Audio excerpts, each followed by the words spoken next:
Okay, Assalamualaikum warahmatullahi wabarakatuh dan salam sejahtera pada semua pelajar.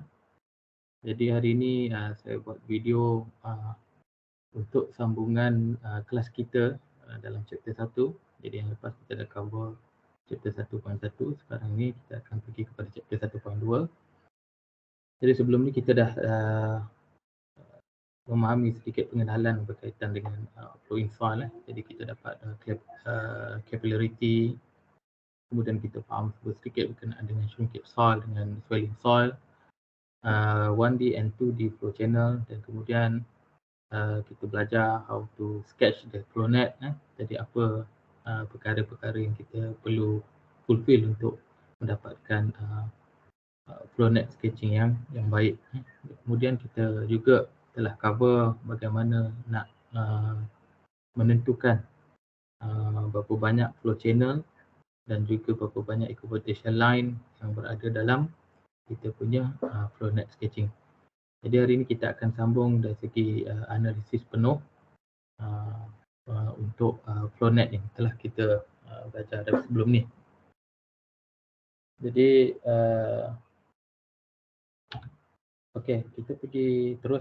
Jadi untuk flow rate ataupun Q, formulanya adalah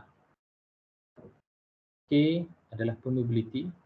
So daripada previous punya kita dapat kita diberi ialah K adalah 1/10⁻⁴ cm per second. Kemudian kita ada delta H dalam kes ni H upstream ditolakkan dengan H downstream. So kita akan dapat 8 meter dalam kes ni. NF 8, ND 18. Kita juga boleh simplify formula Q ni kepada K delta H kecil, small letter of H yang bermaksud head loss, di mana head loss yang kita tahu sebelum ni adalah bersamaan dengan delta H over ND. So, sebab itulah dia boleh dimudahkan pada dalam bentuk macam ni. Tak kisahlah awak nak guna mana-mana, dua-dua betul. Tapi yang penting kat sini selalu ada kesilapan. Pasal probability dia boleh bagi dalam bentuk meter per second, dia boleh bagi dalam bentuk sentimeter per second. Tapi awak punya flow net, contohnya kat sini, dia punya H adalah 8 meter dalam meter. Jadi awak kena tukarlah, sama ada nak jawapan dalam meter ataupun sentimeter, kena tukar salah satu. Okey, jadi dalam kes kita Q yang kita dah boleh perolehi ialah Q 1/4 cm per second. Katakan kita nak dalam sentimeter. Jadi apa yang kita kena buat ialah head loss sebelum ni ada ataupun kita guna yang ni jadi kita dapat 8 meter. 8 meter kalau kita tukar kepada sentimeter, kita perlu kalikan dengan 10/2. Kemudian darabkan dengan NF 8. Yang ni kita boleh bagikan dengan ND 18. So kita akan dapat sekian dalam sentimeter square per second. Tapi flow rate dia punya unit adalah sentimeter cube per second. Kenapa boleh jadi cube? Pasal yang kita kira ni adalah dia punya flow rate, tapi kita biasanya kalau kira kita akan ikut sentimeter per run ataupun meter per run. Jadi kita kalikan dengan sentimeter per run, jadi bermaksud kita dapat sentimeter cube per second. Jadi ni try kira dapat berapa. Jadi kita sekarang dah selesai untuk flow rate. Kemudian kita tengok yang kedua ni adalah critical hydraulic gradient. Hydraulic gradient, IMAX. Sebenarnya hydraulic gradient ni kita boleh tengok pada mana-mana titik sahaja. Tapi sebagai engineer, benda yang paling kritikal adalah melihat kepada maximum hydraulic gradient, iaitu IMAX sama dengan head loss over length min, yang mana L tu adalah minimum length of an equipotential drop. L min. Jadi kat mana biasa berlaku L min ni? Dia dalam kes kita kebanyakan dia akan berlaku pada exit ataupun at the base of the sheet pile. Kenapa dia berlaku kat sini? Pasal sifat air. Sifat air, dia akan cuba cari jalan keluar. Memandangkan kat sini ada sheet pile, dia tak dapat nak keluar. Jadi once dia dapat keluar kat sini dia akan jadi air yang lajuan, dia rush keluar secara mendadak. Jadi pada keadaan ni, kat situ yang paling maksimum air punya aliran.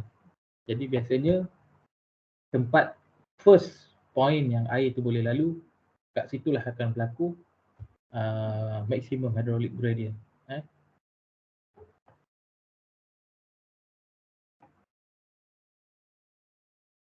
Jadi dalam kes kita ada I max bersamaan dengan head loss kita tadi, head loss 4/9 ataupun 8/18 kan. 4/9 bahagikan dengan, kalau dalam kes kita ni dikatakan ini pasal dia ambil kira kat bawah ni, jadi dia dapat 0.6 lebih kurang, dan kemudian akhirnya dia dapat jawapan yang bawah ni lah.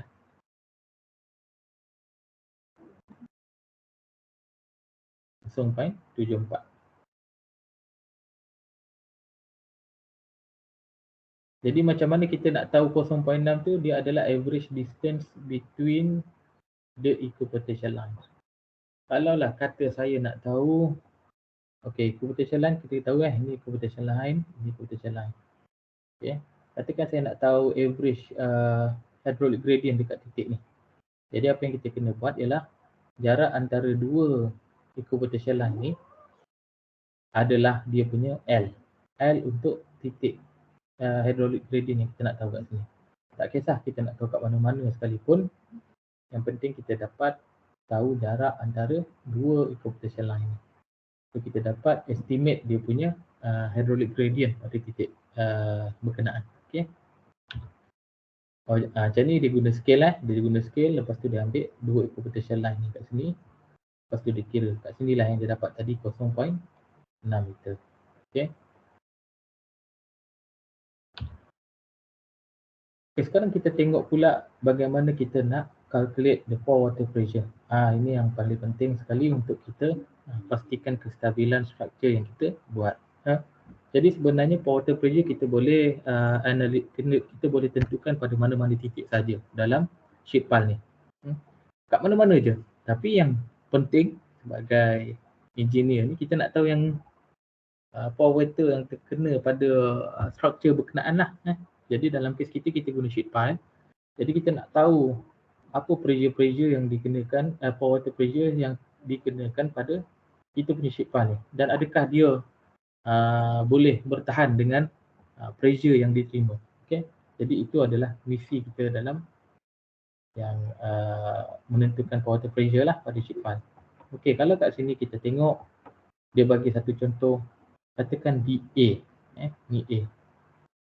Pertama sekali saya nak beritahu, pada yang upstream ni kita panggil the front face of sheet pile. Front face. Front face. Yang ni back lah. Jadi kalau kita tengok kat sini, dia titik dekat front face. Di titik A. Jadi apa yang first kali kita kena faham kat mana datum. Okey, sekarang katakanlah datum adalah di downstream ni. Datum. Jadi datum kat sini. Jadi kita tentukan elevation head dia. Okey, katakan jarak antara datum ke titik A ini adalah 3.4 meter. Memandangkan titik ni berada di bawah datum, so dia dalam keadaan negatif. Jadi kita punya HZ elevation head bersamaan negatif 3.4 meter. Okay. Pasal dia berada di bawah delta. Jadi dalam keadaan negatif. Okey, kita dah dapat Hz. Sekarang kita tentukan head loss at A. Jadi sebelum tu, saya nak ingatkan balik, sebelum ni kita ada study berkenaan dengan Bernoulli principle, yang mana total head bersamaan dengan pressure head campur dengan Hz. Jadi inilah dia punya key point dalam penentuan water pressure. Jadi pressure head adalah U per unit weight of water. Okay. Jadi sekarang ni kita nak tahu U ni. Jadi bila kita nak tahu U, apa yang kita buat ialah keluarkan U bersamaan HT tolak Hz kalikan dengan unit weight of water.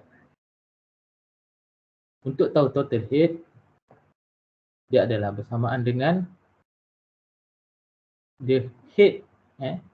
Head ni bermaksud dari jarak daripada datum ke upstream. Jadi dalam kes kita, datum ke upstream adalah 8 meter. Jadi dalam kes ni, head kita adalah 8 meter. Tolakkan dengan head loss kalikan dengan equipotential line point. Kena ingat, ND yang kat sini bukannya yang 18 tu. Bukan yang bukan 18 line tu. Kita nak tahu dia berada pada line equipotential yang seberapa. Itu. Ini adalah total head tolak Hz kali unit weight of water. Jadi inilah formula untuk kita tentukan water pressure. Okey. Jadi saya ulang balik. Water pressure sama dengan head. Total head ni sama dengan head, iaitu jarak antara datum ke upstream tolakkan dengan head loss kalikan dengan ND ke berapa tolak Hz kalikan dengan unit weight of water. So ini cara kita nak kira water pressure. Okey. Okey, sekarang kita tengok untuk balik semula pada titik A tadi. Kita balik semula pada titik A.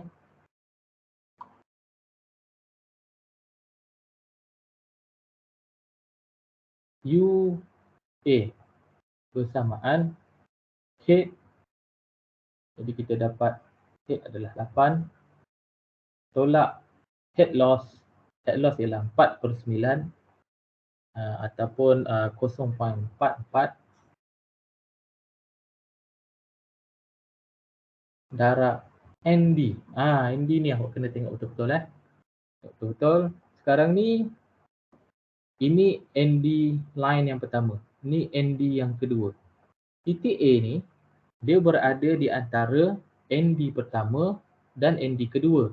Dan kedudukan titik ni adalah lebih kurang katakan 1.75 ataupun 1.8 katakan. Dalam kes dia berada pada 1.75. ND yang ke 1.75.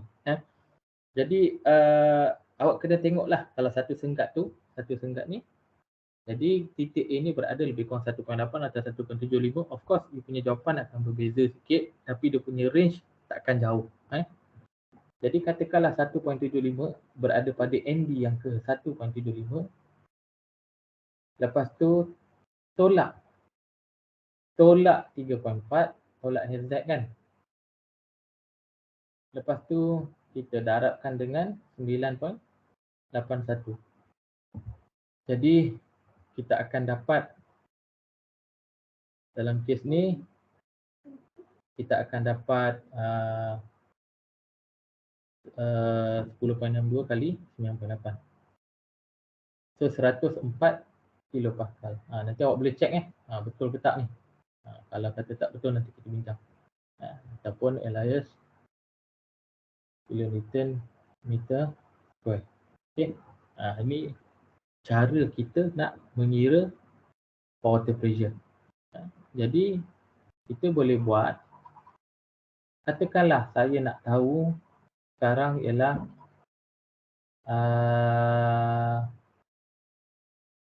pore water pressure pada titik B, iaitu dari belakang pula, daripada back face. Katakan di titik B. Berapa pore water pressure pada point B ni? Jadi apa yang kita buat ialah jarak di first kali kita tentukan HZ dia ialah jarak daripada datum ke titik ni masih sama, negatif 3.4 meter. Tapi yang membezakan dia adalah ND, yang numbers of ND. ND yang keberapa titik ni berada. Kalau kita tengok ND yang ini 18, yang ini 17, yang ini 16. Jadi titik ni yang daripada belakang ni dia berada di antara 16 dan 17. 16 dan 17. Jadi tadi kita tahu yang A tadi 1.75 kan. Jadi daripada bawah ni 0.25 lah. Jadi jadi ND keberapa untuk titik B adalah 16.25. Jadi yang membezakan UB sama dengan head masih sama. Kita tolakkan head loss 0.44 times dengan ND yang keberapa tadi ialah 16.25.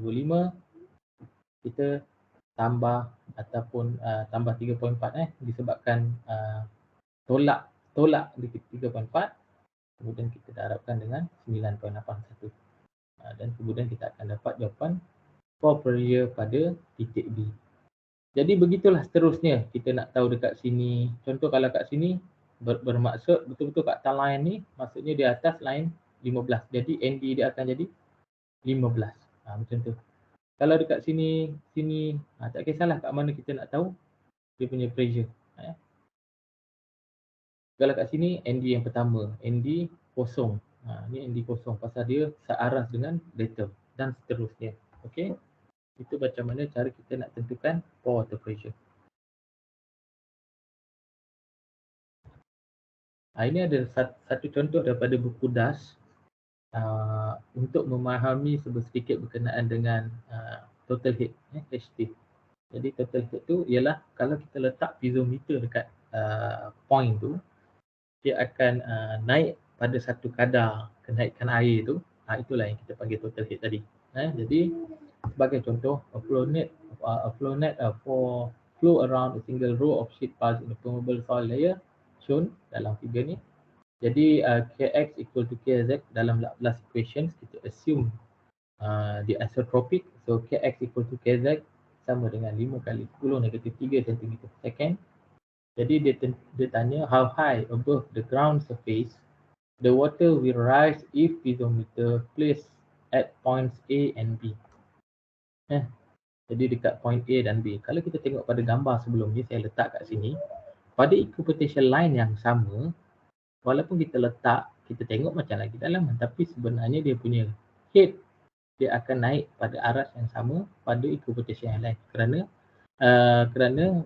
rate adalah constant dan change of the head loss adalah constant sebelum ni. Jadi kita tengok pada titik A dan pada titik B. Okey, pada titik A dan titik B. Jadi pada titik A, equipotential line dia adalah nombor 1. Untuk B ialah 2, 3, 4 dan 5. Jadi ND pertama dan ND yang ke-5 pada titik B. Jadi first kali kita kena tentukan, kalau dapat kes ni kita tentukan dulu NF dan equipotential line dia. NF ada 1, 2, 3. ND ada 6. 6. 5, 6. Okay. Di sini 6. Okay. Kemudian kita tentukan dia punya head loss iaitu over ND.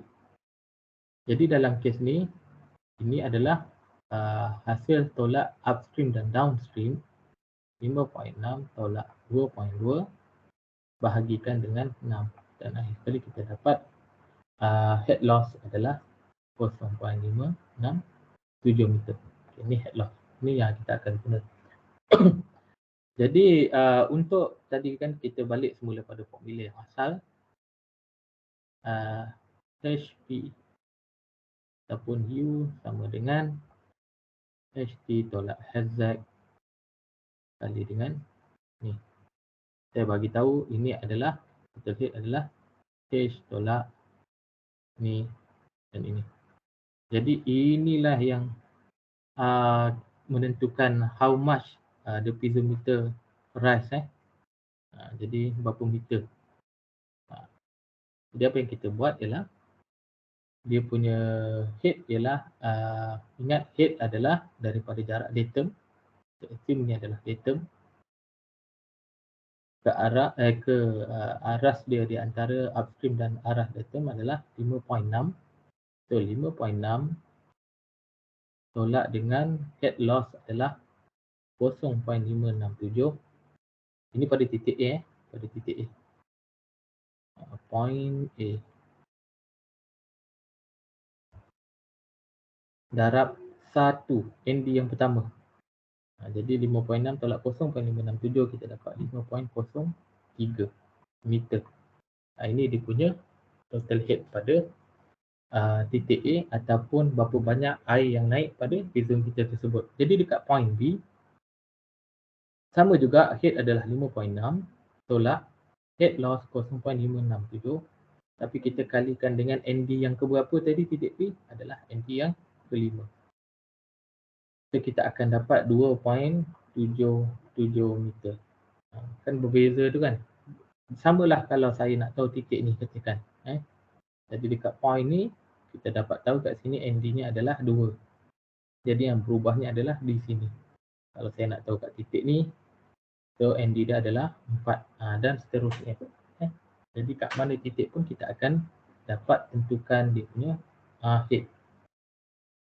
Okey, sekarang ni katakanlah saya nak tahu soalan B, approximate average hydraulic gradient at C. Okey, dekat C dia nak tahu yang dekat titik C ni. Jadi kita tahu hydraulic gradient sama dengan head loss over L pada titik yang kita nak. Jadi kat sini LC lah. Jadi head loss kita ialah 0.567. Kita bahagikan dengan ni katakan average length antara dua equipotation line ni adalah 4.1. So kita akan dapat jawapan dia adalah 0.138. Jadi kat mana-mana titik lah kita dapat tahu. Tapi kalau dalam ni katakanlah saya nak tahu maximum hydraulic gradient. Jadi seperti yang kita bincangkan sebelum ni, kebiasaannya dia akan berlaku pada titik yang mana air first time dapat keluar. Kat situ. Kat sini dia akan critical. Jadi masa tu air akan berlumba-lumba lah nak keluar kan. Jadi kat sini kita akan kira dia punya dua equipotation line ni berapa. Ini adalah L ni. Dan kita akan dapat kira dia punya Imax equal to head loss over L.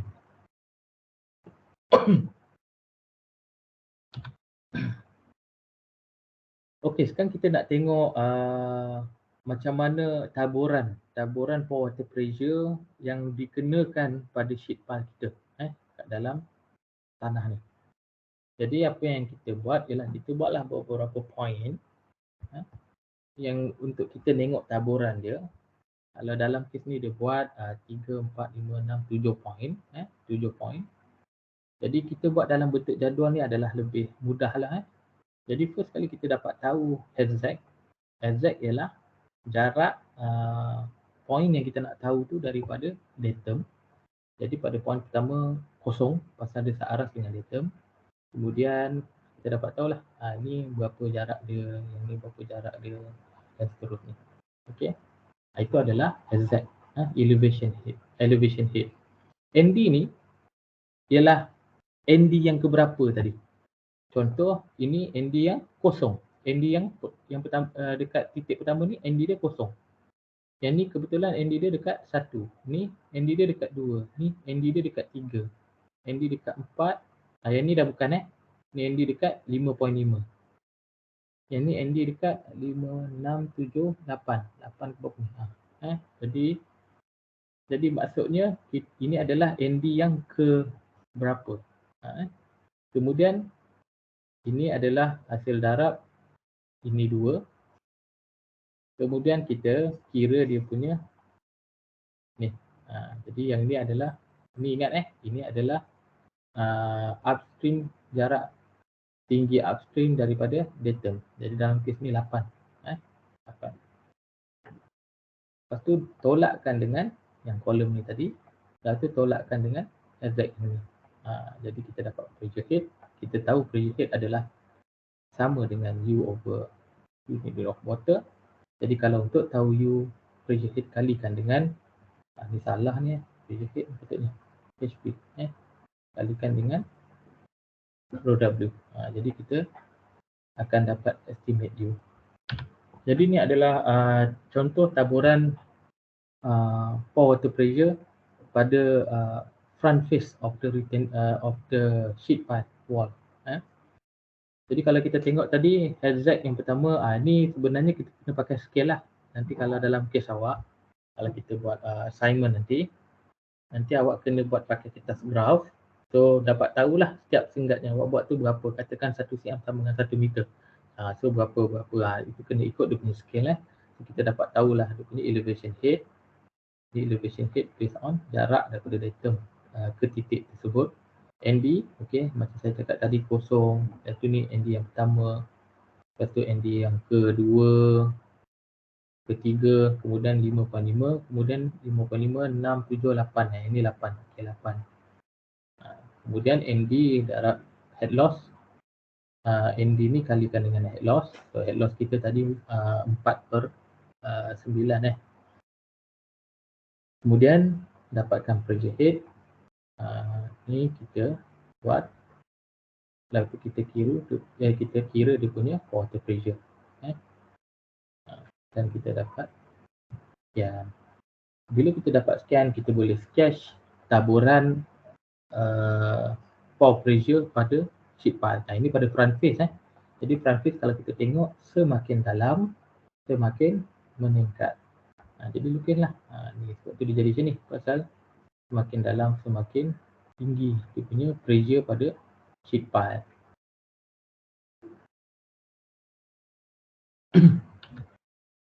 Sekarang kita tengok juga macam mana kita nak kira dia punya pore water force. Pore water force maksudnya satu point yang dekat sini, pore water force. Panggil dia PW. Pore water force, kita boleh dua kaedah. Satu kaedah simplify equation, kita guna direct lah. Since the area of the pore water pressure distributions look like a trapezoid, jadi kita guna trapezoid punya formula. Setengah A campur B kali dengan dia punya T. Saya tak ingat lah, tapi formula ni lah, formula trapezoid. Kita panggil je tinggi ke height ke apa ke tak kisahlah. A, B, T. Jadi setengah kali pressure yang pertama, A, pressure terakhir, B, kali dengan T adalah 10 meter. Jadi ni yang bawah. Setengah kali 7.84 campur 141.6 darab dengan 10 meter. Dan kita dapat the pore water force adalah 1100 kN per meter. Jadi kita dapat pore water force, maksudnya secara menyeluruh pore water pressure yang berlaku pada sheet pile adalah 1100 kN pada setiap meter. Itulah dimasukkan pore water force.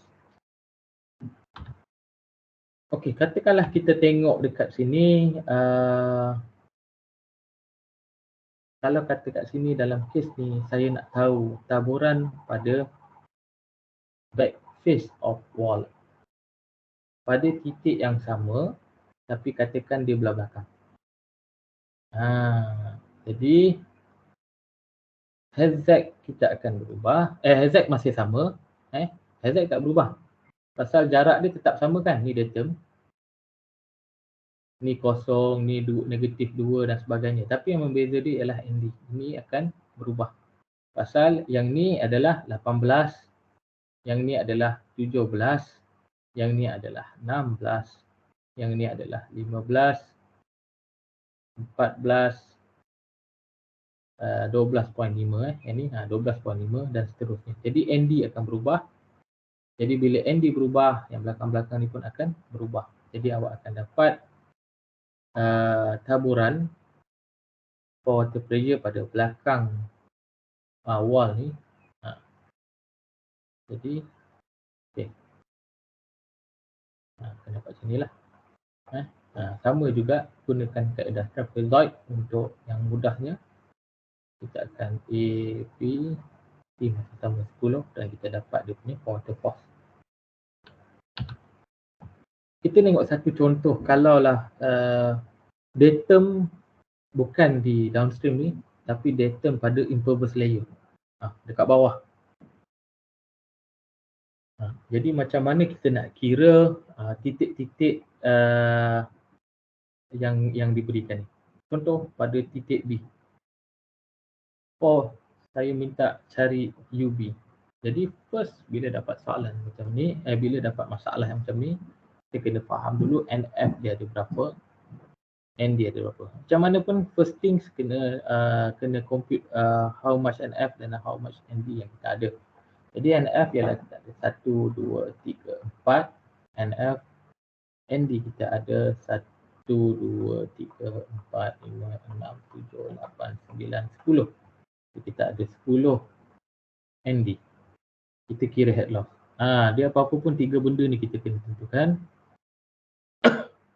Jadi head loss tak payah kira pun dia dah ni kat sini dia dah tolakkan dah. Jadi kita ada 6.2 bahagikan dengan ND10.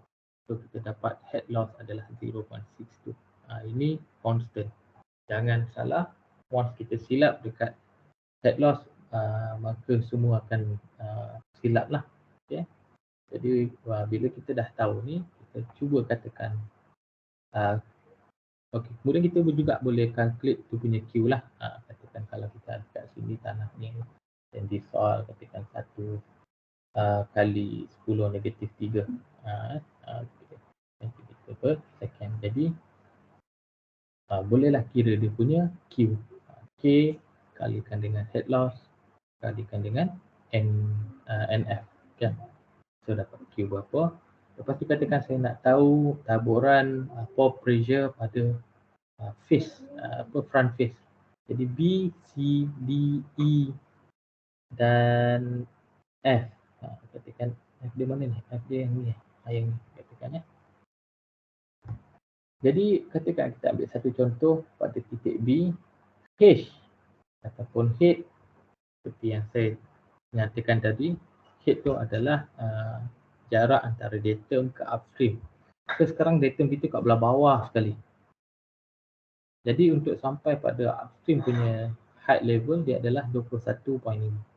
Jadi H kita adalah 21.5.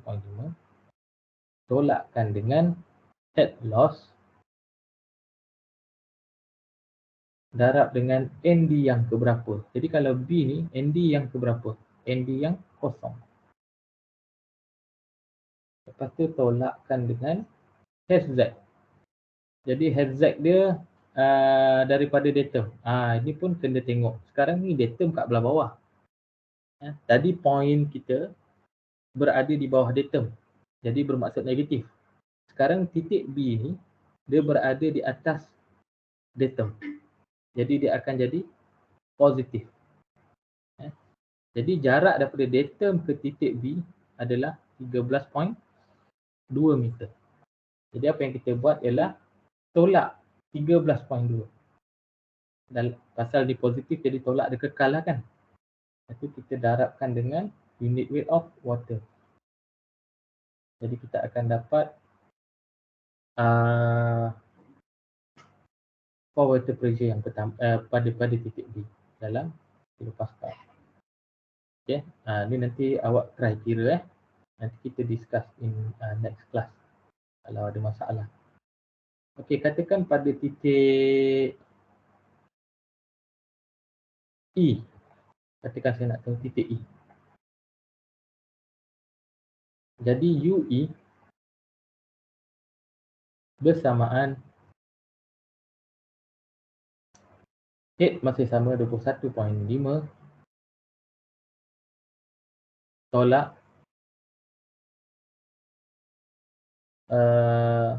set loss 0.62, darabkan dengan ND yang keberapa. So ND pertama, kedua, ketiga, ND ketiga. Lepas tu tolak lagi.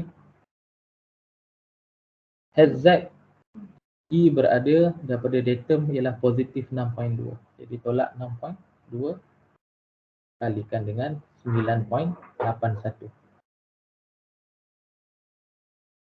Okey.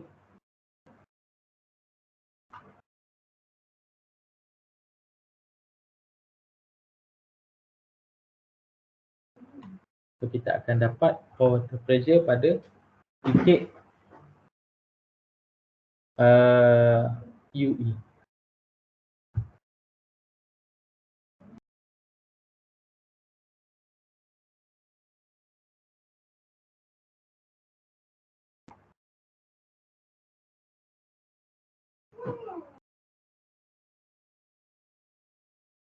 Kita nak test kefahaman sedikit. Kita nak confirmkan adakah kalau datum di bawah, kalau datum di tempat sini pun jawapan dia akan sama. Jadi kita kena nak uji sikitlah kefahaman. Jadi kalau kita tengok pada sini, kita akan dapat berapa jawapan sekian. Nanti awak check. Katakan UE juga, tapi katakan datum di sini. Jadi kalau datum di sini, UE bersamaan H ataupun head dia adalah dari datum hingga ke upstream ni, iaitu 21.5 tolak 13.2. 21.5 tolak 13.2 dapat berapa? 8.3. 8.3. Jadi 8.3 tolak set loss masih sama 0.62 kali 3 sama juga ND yang ketiga tolak. Sekarang ni dari datum untuk ke titik E adalah negatif 13.2 tolak 6.2. Jadi bersamaan dengan 13 tolak 6, 7. Jadi kita tolakkan dengan negatif 7. Kenapa negatif? Pasal E berada pada bawah datum. Jadi kita akan dapat jawapan yang sepatutnya sama dengan di sini. Kalau tak dapat sama nanti beritahu saya lah. Nanti kita check balik macam mana. Okay. Yang penting awak kena try lah. Kena try sendiri. Kira semua pore water pressure dekat titik-titik yang ada. Try lah. Cuba. Kalau siapa-siapa nak tanya bila dah try tu nanti boleh tunjuk saya ataupun personal pun tak apa, tak ada masalah, boleh tanya. Okey, kita selesai untuk contoh apabila kalau kita pindahkan di datum. Jadi datum elevation head tu adalah penting based on datum dan juga dia punya head tadi yang macam kita nak tentukan total head tadi. Okey. Okay, sekarang kita tengok tadi kita ada cerita pasal pore water force. Pore water force di depan sheet pile dan di belakang sheet pile yang mana kita gunakan kaedah trapezoid area tadi. Tapi ada kaedah kedua yang kita panggil sebagai Simpson's rule. Simpson's rule iaitu biasanya kita untuk analisis uplift pressure, uplift forces. Uplift force ni ialah biasanya berlaku pada satu kawasan area yang luas yang mana air tak boleh lalu. Sebagai contoh, macam katakan dam. Kita ada dam. Ni, kita tahan air kat sini. Okay. Tapi air tak boleh nak lalu kat bawah dam. Tapi air ni sifat dia, dia akan cuba dulu. Dia bagi stres kat sini. Bila dia dah banyak pada satu kawasan yang luas, dia boleh membuatkan structure tu tertolak ke atas. Itu kita panggil sebagai uplift force. Jadi uplift force dia punya concept calculation adalah seperti ini. Kemudian Simpson's rule ni they simplify this formula into this formula lah. Okay. Jadi ni pore water force delta X adalah dia punya interval. Interval tu maksudnya kalau kita nak analisis, katakan kita dam ni ada 10 meter katakan, kita nak buat pada step meter. Jadi step meter tu ada 10 bagi 1. Jadi dapat 10 bahagian lah kan, macam tu. Seolah-olah. Ataupun kita nak buat step 2 meter. Jadi sela dia tu adalah 2 meter. Itulah interval. Bagi 3 memang rules dia nak divide pada 3. Kemudian U1 adalah pore water pressure yang pertama. Ini yang pertama. U1. UN adalah pore water pressure yang terakhir. Kat sini. Kemudian campur dengan 2 darab pore water pressure yang ganjil. Odd number. Katakan tadi kita ada, kita bahagi kepada 10 bahagian tadi katakan. Jadi odd number ialah 1 tak termasuk, 1 sebagai U1. Jadi odd number adalah 3, U3, U5, U7, U9. Itu adalah odd number. Kemudian nak campurkan 4 darab even pore water pressure. Jadi kalau tadi 10, 2, 4, 6, 8. Jadi kita masukkan dalam formula dan akhir sekali kita akan dapat pore water force based on Simpson's rule. Okay. Jadi sebelum tu ini sedikitlah untuk kefahaman berkaitan dengan fenomena liquefaction, boiling, quicksand, piping and heaving. Jadi ini antara perkara-perkara yang boleh terjadi disebabkan oleh flow in soil. Jadi liquefaction ni kalau nak memudahkan konsep geoteknik adalah kita balik kepada total stress equal to effective stress plus pore water pressure. Jadi geoteknik sebenarnya kita pusing macam mana pun, inilah sebenarnya benda yang kita kena faham. Total stress equal to effective stress plus pore water pressure. Jadi yang penting ialah yang kat dalam ni sebenarnya, effective stress dan pore water pressure. Yang berubah-ubah benda yang kat dalam ni. Jadi kekuatan tanah sangat bergantung harap pada effective stress. Yang nama dia effective. Effective stress. Semakin rendah effective stress, semakin rendah strength ataupun tau. Semakin rendah effective stress, semakin rendah tau ataupun Celsius strength. Begitulah sebaliknya, kalau semakin tinggi pore water pressure, tau ni akan rendah. Jadi pore water pressure ni kita kena kontrol supaya dia effective stress dia meningkat. Jadi yang dikatakan liquefaction bila masa effective stress bersamaan kosong. Macam mana effective stress boleh bersamaan kosong? Apabila pada keadaan tu total stress sama dengan pore water pressure. Jadi pore water pressure menguasai seluruh kawasan di antara partikel. Jadi kita tengok pada gambar ni. Saturated soil, kat celah-celah ada air. Kemudian dia liquefy time by time disebabkan oleh pore water pressure yang masuk pada antara particles. Jadi tanah tu dia bermula dia kuat bila dia dekat lah, dia bersama, dia saling berpegangan. Tapi bila air dah kacau antara dia mula merenggang dan kemudian dia jadi tak terarah. Jadi pada waktu tu air yang kontrol dia, bukan dia kontrol air dah. Bila air kontrol dia, sifat dia pun seperti macam air. Jadi kalau liquefaction soil, kalau awak tengok video, dia kalau kita tengok dia macam beralun macam air tu. Itu liquefy, maksudnya liquefaction mechanism. Jadi yang lain ni adalah seperti boiling, quicksand, piping and heaving. Dia boleh berlaku pada kita punya sheet pile structure. Sebagai contoh kita tengok contoh pada gambar ni bagaimana piping boleh berlaku. Jadi daripada upstream, pada keadaan ni air akan attack sheet pile ni, tapi dia tak boleh lalu. Jadi dia akan buat satu aliran sebelah pada sheet pile ni. Kemudian dia once dia boleh keluar, ini berlaku kat sini tadi apa, ialah Imax. Apa itu Imax? Ialah maximum hydraulic gradient. Once dia dapat keluar, dia akan rush keluar ke sini dan dia mula menolak sikit demi sedikit tanah di sebalik sheet pile ni.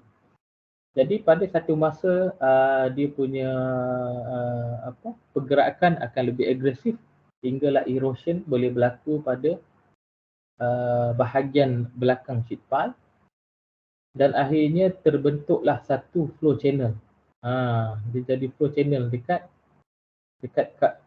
sekitar sheet pile kita ni, dan time by time dia punya flow channel makin besar dan tanah pada kawasan yang jadi channel tu dia akan liquefy.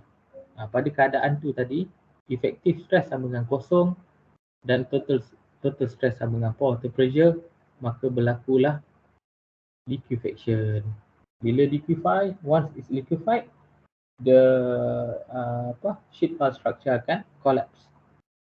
Begitulah. Yang lain ni saya rasa awak boleh baca sendirilah, insyaAllah. Kalau tak ada, kalau mana yang boleh tanya nanti awak akan tanya kemudian. Okey, kita tengok contoh lain pula. Tadi kita dah habis untuk contoh pada sheet pile. So sekarang kita tengok pada contoh bagaimana dam structure bersama-sama dengan sheet pile. Saya saja ambil contoh ni pasal dia gabungan antara dam dan sheet pile. Jadi kalau kita tengok sheet pile ada pasang di sini.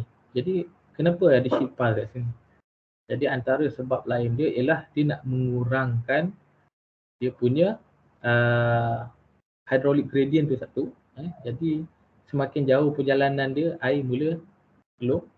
Jadi dia punya uplift pressure pun akan berkurang. Jadi dia akan bantu dari segi stability dam structure ni. Okay, first kali, okay, soalan dia kita pergi tengok part by part.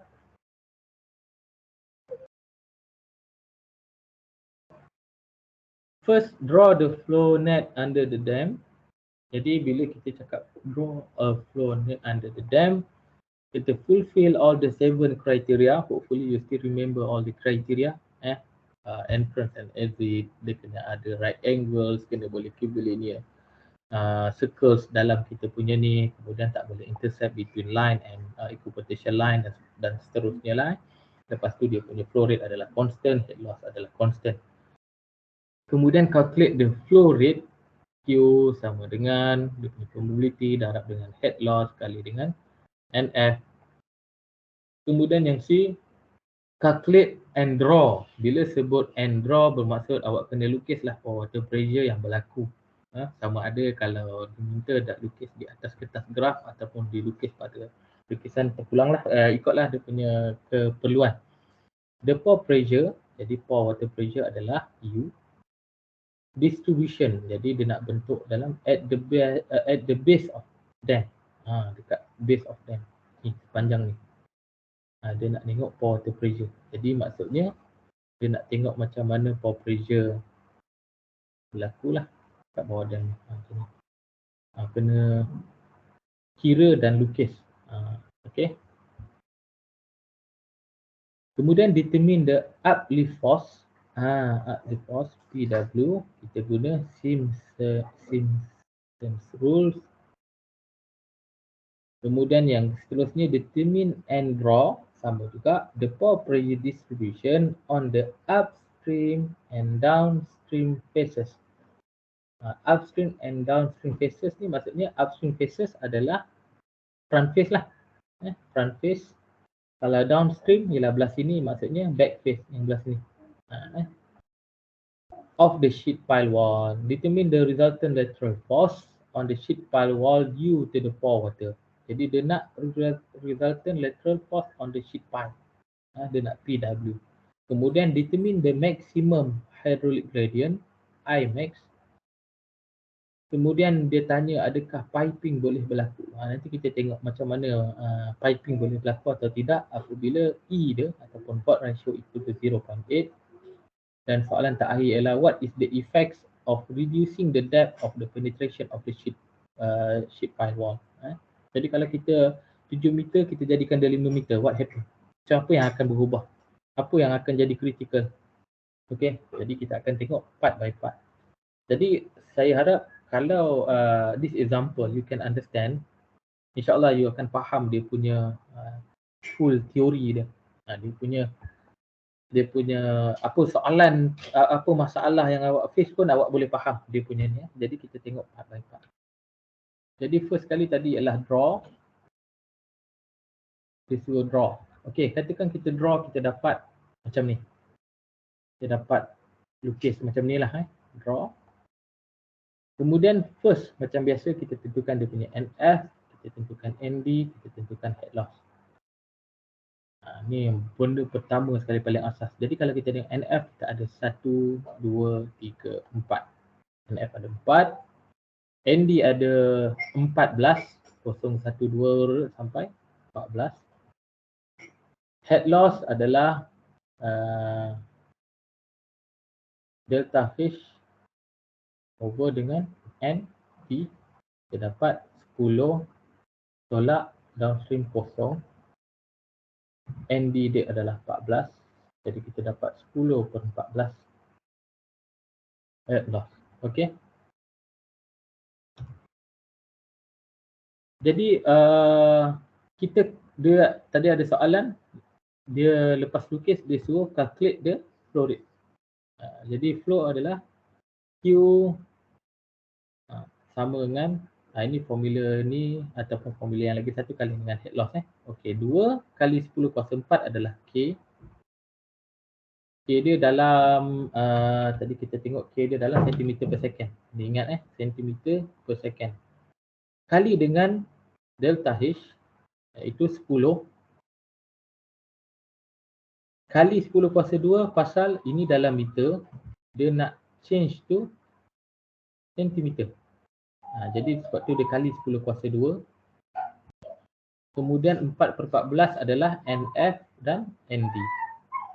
Dan selepas kita kalikan kita dapat sekian. Macam saya cakap dia punya unit dalam centimeter cube per second. Kalau kita ikut darab ni macam centimeter square per second kan. Tapi pasal kita ambil per centimeter length of wall. Jadi centimeter square kita kalikan centimeter, kita dapat centimeter cube per second. So ini adalah flow rate. So awak boleh jawapan boleh dalam bentuk sentimeter ataupun meter. Okey, seterusnya kita nak tentukan, dia minta kita determine and draw the pore pressure under the base of dam. Jadi dam ni kita tahu dia adalah panjang 30.6 meter. Katakan kita nak bagi kepada 10 bahagian. Jadi untuk tahu interval dia ialah 30.6, kita bahagi kepada 10 bahagian, kita dapat interval dia adalah 3.0.6 meter. Jadi tadi dalam Simpson rule ada kan delta X per 3 kan. Delta X adalah 3.06. Ini adalah interval yang kita nak guna. Ini contoh awak boleh guna berapa je kalau awak nak guna 20 interval, 20 bahagian, 6 bahagian, 3 bahagian sekali. Okey.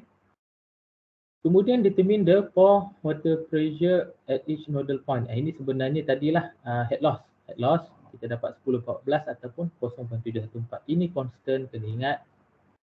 Jadi untuk memudahkan pengiraan, bagus kalau kita buat dalam bentuk jadual. Ini contoh dalam jadual. Jadi X ni adalah interval tadi. Pada titik kosong di bawah dam dia bermula pada titik ini. Iaitu titik selepas sheet pile ni. Selepas sheet pile titik ni. Kemudian titik kedua ialah 3.06 meter ke kanan ni. Tambah lagi 3.06 meter, tambah lagi 3.06 meter dan seterusnya hinggalah dia habis hingga ke hujung iaitu 30.6 meter. Okey. Kemudian untuk ND. Untuk ND ni awak kena faham sikit, iaitu dia berada pada ND yang keberapa. Katakanlah titik ni tadi, titik yang pertama X bersamaan kosong. ND dia berada pada belakang sheet pile ni kan. Jadi ni ND5, yang ni adalah ND6. Jadi 5 ke 6 ni dia berada pada titik lebih kurang katakan 5.6 atau 5.7. Jadi dalam kes ni ND dia buat adalah berada pada kedudukan ND yang ke 5.6. Okey. Kemudian katakan titik kedua, dia tak sampai lagi nombor 6. Yang 3.06 tu dekat sini. Jadi tadi ni 5.6, jadi yang ni adalah 5.8. Kemudian titik seterusnya dia dekat sini. Jadi ini 6, ini 7. Jadi dia 6.2. Dan seterusnya. Okey. Mengikut pada titik-titik yang mengikut scale. Yang mengikut scale. Kat sini awak tak clear lagi pasal kita tak buat ikut scale lah. Tapi ini dia pada scale dia lah. Nanti once you buat assignment, you akan faham lah. Based on scale, berapa kedudukan ND tu yang sebenar. Okay. Kemudian ND yang kita dapat ni, kita kalikan dengan head loss yang kita kira daripada atas ni. Head loss adalah constant, ingat. Jadi 0.714 kalikan dengan ND yang kita dapat. So kita dapat this row. Kemudian head Z ada elevation head. Jadi kalau kita tengok elevation head untuk dam, sepanjang base dam ni, kedalaman dia sama je kan, pasal dia rata, betul? Dan dia berada pada kedalaman 2.4 meter. Ini datum. Jadi berada pada 2.4 meter di bawah datum. Jadi dia dalam keadaan negatif. Negatif 2.4. Sebab tu kalau kita tengok elevation head untuk ni, semua 2.4. Semua 2.4 sampai ujung. Pasal dam base tu dia rata kan. Jadi dia akan sama semua saja. Kemudian kita kira dia punya pressure head, iaitu head tolak dengan ND delta H. Ini ND delta H ni. Yang ni. Okay. Yang head ni kena ingat dia adalah tinggi daripada datum ke upstream tadi, iaitu 10. 10. Jadi kita tengok contoh 10 tolakkan dengan ND, ni kita tengok yang kat titik kosong ni ND 4 tolak dengan negatif 2.4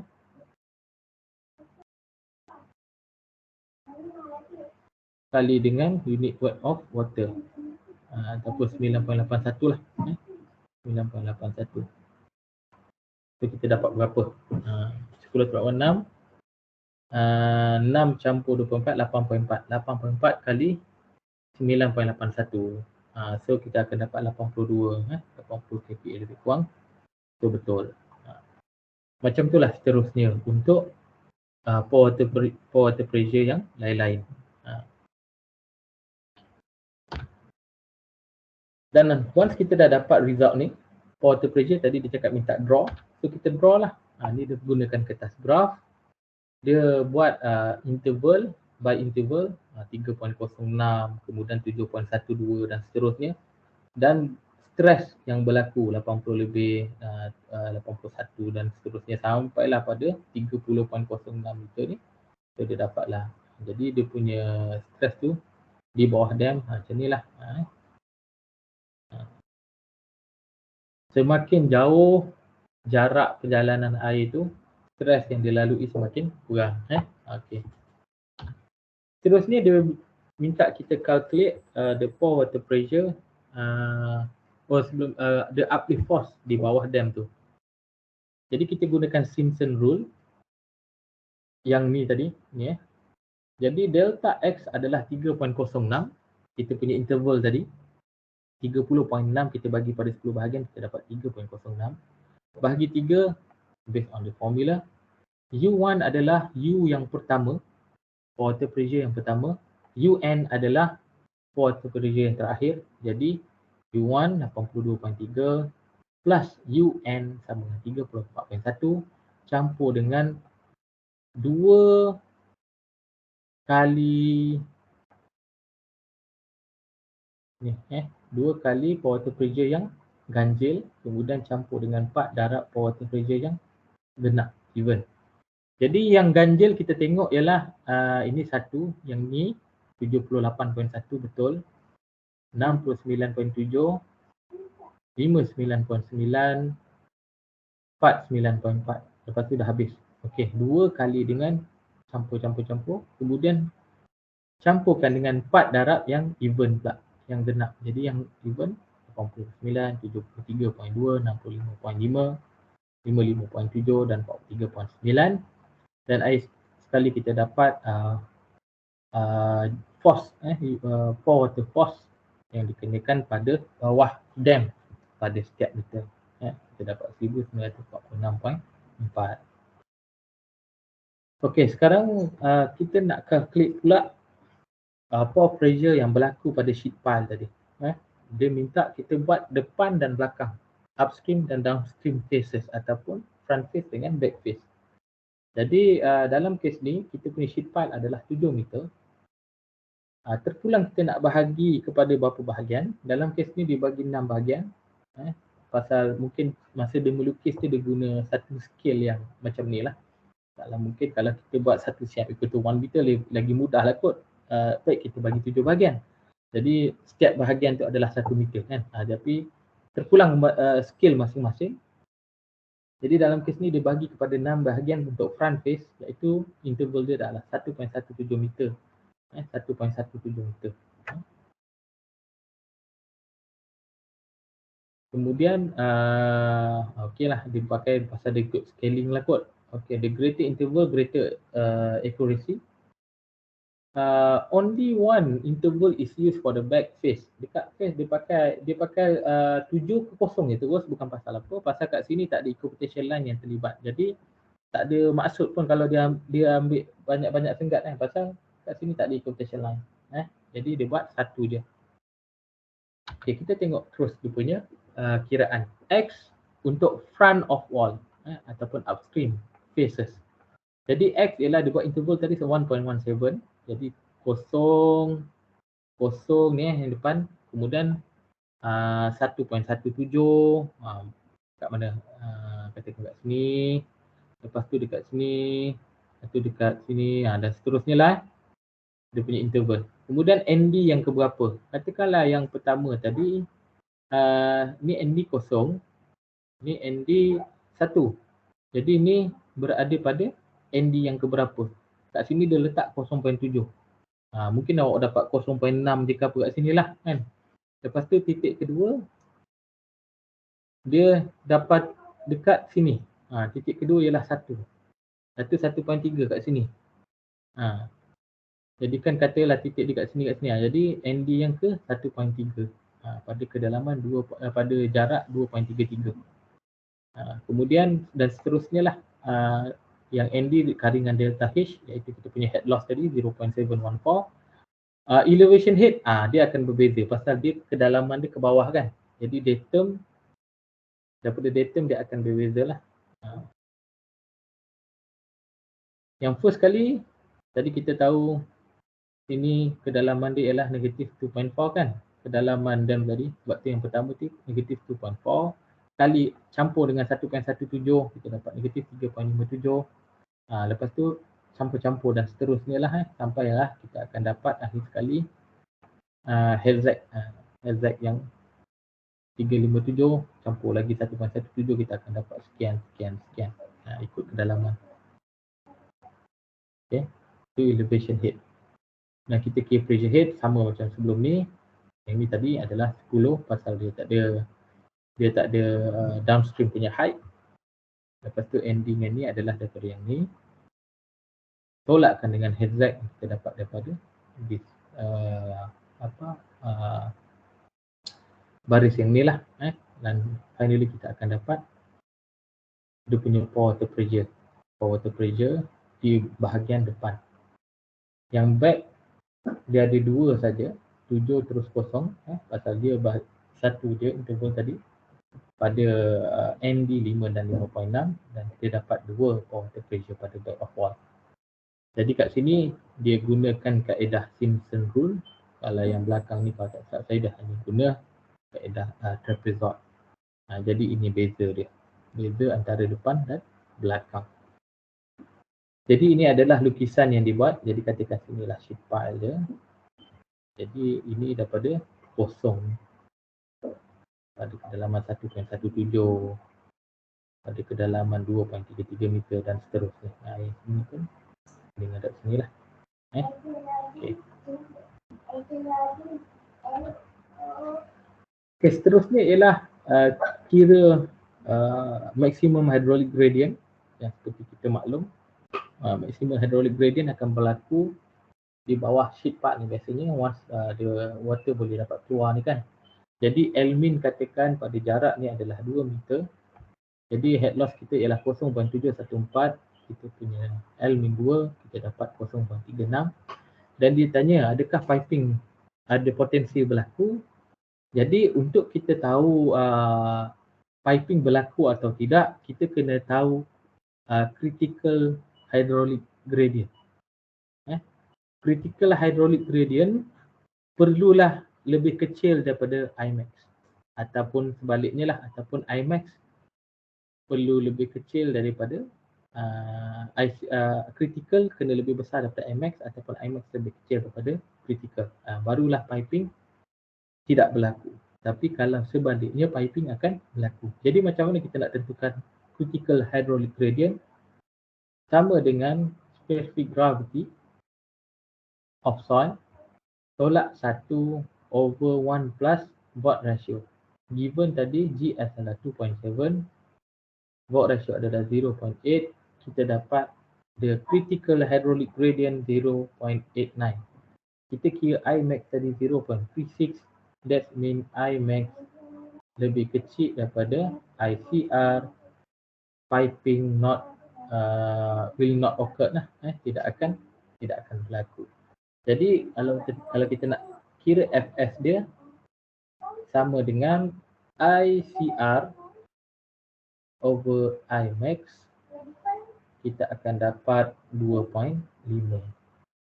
Lebih besar daripada 1, safe ataupun okey. Jadi yang soalan terakhir ialah state the effect of reducing the depth of penetration of the sheet pile wall. Jadi logik lah, bila kita kurangkan air yang tadi air makin bawah kan pressure dia makin tinggi. Once dia dapat keluar, lagi pendek, lagilah kuat dia punya Imax, betul. Dia akan meningkatkan Imax, itu yang paling kritikal lah, di selain meningkatkan head loss. Jadi Imax ni akan meningkat, itu yang signifikan dan membuatkan dia punya dia punya stability pun akan berkurang lah. Once Imax meningkat, Imax meningkat, what happen to this Fs? Dia akan menurun. Jadi ceritalah sikit. Jadi itu sebenarnya benda ni untuk bayangkan yang awak faham bagaimana mekanisme flow ni berlaku terhadap sheet pile dan dam structure tadi. Okey, ni ada satu exercise yang awak boleh cubalah sendiri. Nanti awak cuba sendiri. Saya ada bagi K, ada bagi E, ada bagi GS. Soalan dia sama macam the previous one. Awak ambil all the questions. Try jawab based on this question. Okay, so kita ada dia punya retain water 6 meter. Depth of soil kat dalam bawah ni 9 meter. The penetrated of the dam is 2 meter. The sheet pile 3 meter. So A to F to G is adalah interval yang sama. So that means this ada 1.5 meter, 1.5 meter. So A, B, C, D juga sama, dia ada 20 meter. So 20 meter kita ada berapa bahagian? 1, 2, 3, 4. So that means each interval adalah 5 meter. Kan? Jadi try kira for water pressure bawah dam, for pressure pada front face of the sheet pile dan juga back face of the sheet pile. Try draw, try kira dia punya piping occurred or not. Try tengok uplift pressure dia berapa dan sebagainya. Jadi ini awak boleh cuba sendiri. Dan apa-apa masalah kita akan bincangkan pada next class. Okey, sebelum tu tamat kita punya chapter 1. Dan saya akan ini ada assignment yang pertama untuk chapter 1. Untuk chapter 1 ni awak jawab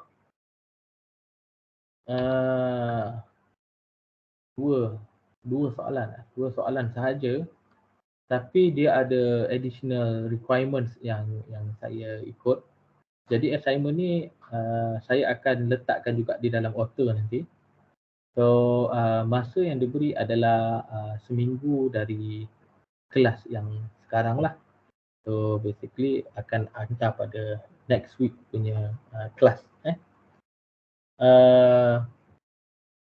Contoh kat sini dia cakap calculate seepage loss per meter length, maksudnya Q dia. Kemudian 8.2 tu kira Q, tapi awak ini adalah additional requirement yang awak kena buat. Kena kira Imax, kira pour water force at front and back of sheet pile, set the ground surface as a datum. Jadi ground surface as a datum, kena ingat. Jadi ground surface as a datum, ni ground dia lah. Ni adalah datum. Jadi 8.3 pula sama juga soalannya, kira yang diperlukan tapi set the impermeable layer as a datum. Impermeable layer datum. Ni adalah datum. Dua soalan, pandai-pandai lah awak bagi assignment dalam group. Bincanglah macam mana nak buat. Harap awak memahamilah apa yang sepatutnya cara untuk buatlah. Kemudian use a graph paper. Untuk ni, semua orang akan guna flow channel dan equipotation line yang sama. Guna flow channel dan equipotation line yang sama. Jumlah dia. Jadi masa awak draw tu, make sure awak buat ada 4 flow channel, ada 8 equipotation line. So that masa saya tanda tu, saya boleh imagine the difference between you punya ni.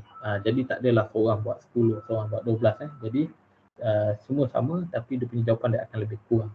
Okey. Ya, harap memahami. Kemudian 8.7. Sorry, ada 3 soalan. So 8.2, 8.3 dan 8.7. 8.7 tu soalan-soalan dia adalah yang dalam kotak. Jadi sama juga, sila gunakan gunakan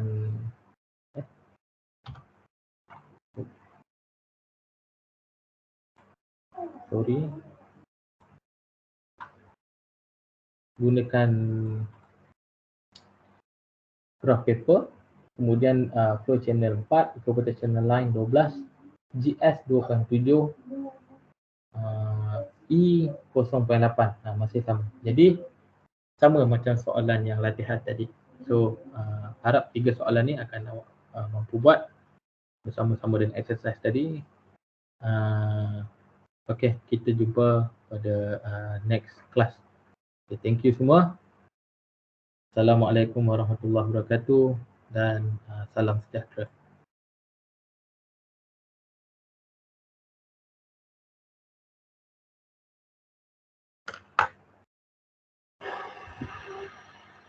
Jadilah hendak ni saya. First time ni guna